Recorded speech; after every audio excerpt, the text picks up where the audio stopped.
Friend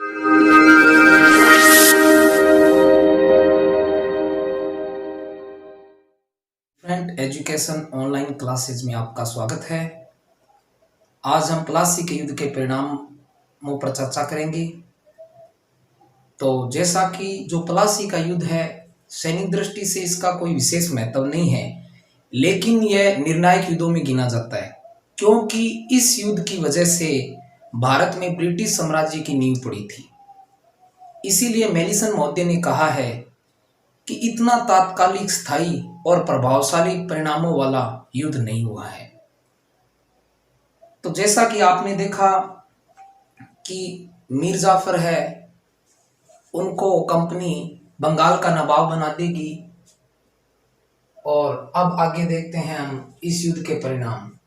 तो युद्ध के परिणाम में सबसे पहले हम बात करेंगे सैनिक परिणाम की।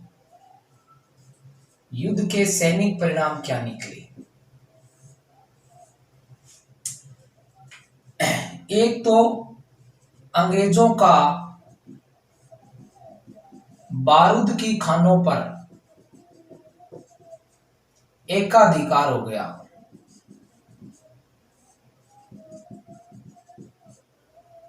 जिससे इनका तोपखाना शक्तिशाली हुआ। यानी इस युद्ध का सैनिक परिणाम देखें तो बारूद की खानों पर अंग्रेजों का एकाधिकार हो गया, जिससे इनका तोपखाना मजबूत हुआ, तथा इस युद्ध ने भारतीय सैन्य व्यवस्था की कमजोरियों को उजागर कर दिया कि इनकी सैन्य व्यवस्था अंग्रेजों के समान मजबूत नहीं है। क्यों? क्योंकि आपने देखा क्लाइव के पास 3000 सैनिक थे, जबकि सिराजुद्दौला दौला के पास 50,000 सैनिक थे। फिर भी क्लाइव इस युद्ध को जीत जाते। तो यहाँ अंग्रेजों की जो सैन्य व्यवस्था है वो सुदृढ़ है, सुसंगठित है, जबकि हमारी जो सैन्य व्यवस्था थी वो कमजोर थी। ये कमियां सामने आ गई। अब अगर हम राजनीतिक परिणाम देखें इस युद्ध के, अगर हम राजनीतिक परिणामों पर बात करें तो सबसे पहले इस युद्ध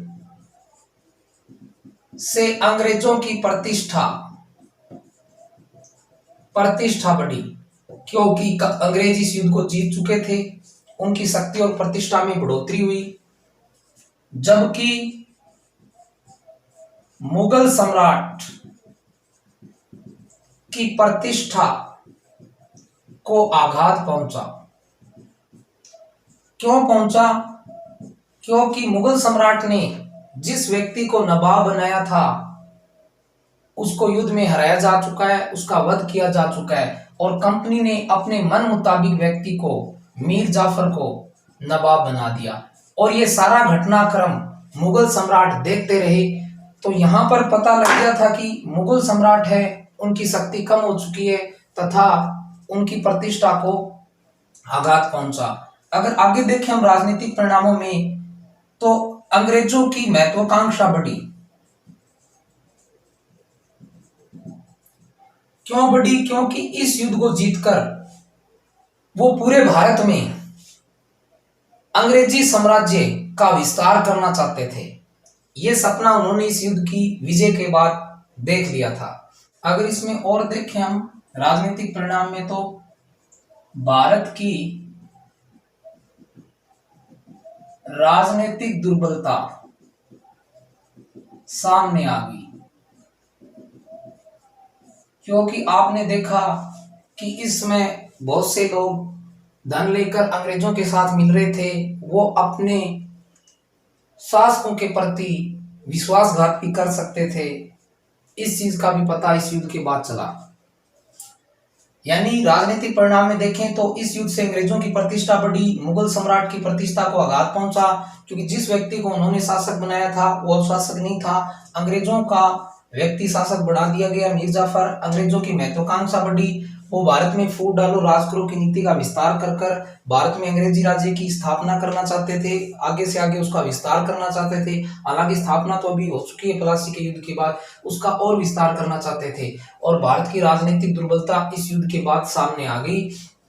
अब अगर हम आर्थिक परिणामों को देखें, इस युद्ध के आर्थिक परिणाम,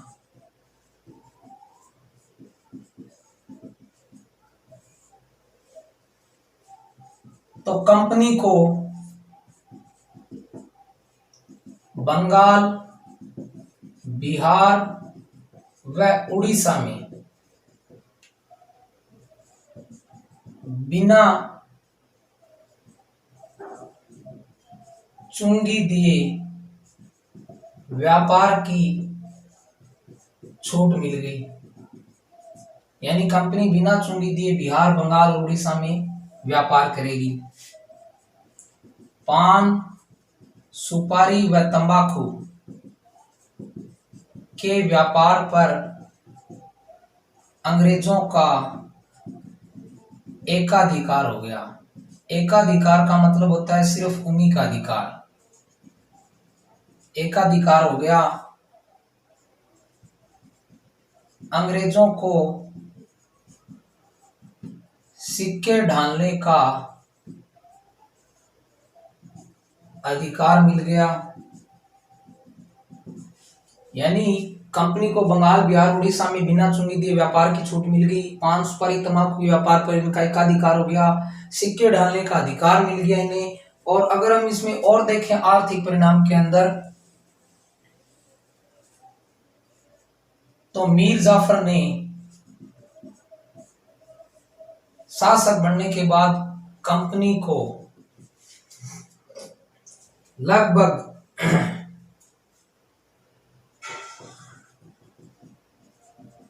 1,73,00,000 रुपए धन दिया। यानी मीर जाफर ने कंपनी को काफी धन दिया। इन्होंने रॉबर्ट क्लाइव और वाटसन को भी धन दिया था। इससे क्या हुआ, कंपनी की आर्थिक स्थिति मजबूत हुई। और जो दक्षिण के युद्ध थे, दक्षिण भारत के कर्नाटक वगैरह में जो फ्रांसीसियों के साथ हुए, उन युद्धों में फ्रांसीसियों को हराने में इनको मदद मिली, क्योंकि इनकी आर्थिक स्थिति मजबूत हो चुकी थी। इसमें हम और देखें तो कंपनी को अब व्यापार करने के लिए सोने चांदी की जरूरत नहीं है, बल्कि वो सोना चांदी अब उन्हें बंगाल से मिल गया। और इस युद्ध के बाद अंग्रेजों का जो बंगाल में शासन आया, तो उन्होंने बंगाल को आर्थिक तौर पर खूब शोषण किया। यानी बंगाल का आर्थिक शोषण किया गया। प्लस कंपनी पहले एक व्यापारी थी, अब वो व्यापारी नहीं ली, बल्कि राजनीतिक सत्ताधारी हो गई। ठीक है, इस प्रकार हमने देखा कि इस युद्ध के राजनीतिक, आर्थिक और सैनिक परिणाम निकले। और ये वो युद्ध है जिसने ब्रिटिश साम्राज्य या अंग्रेजी साम्राज्य की नींव भारत में डाल दी। और अगले पार्ट में हम देखेंगे कि कैसे कंपनी मीर जाफर को गद्दी से हटाएगी और उसकी जगह मीर कासिम को लेकर आएगी। और उसके बाद कैसे घटनाक्रम बनता है और बक्सर का युद्ध अंग्रेजों और मीर कासिम के बीच होता है। इन सारे घटनाक्रम को हम अगले पार्ट में देखेंगे। उम्मीद है कि आपको जो प्लासी का युद्ध है वो अच्छी तरह से समझ में आ गया होगा और आप अच्छे से समझ रहे भी होंगे। तो अगले पार्ट में फिर हम बक्सर के युद्ध के साथ आपसे रूबरू होंगे। धन्यवाद।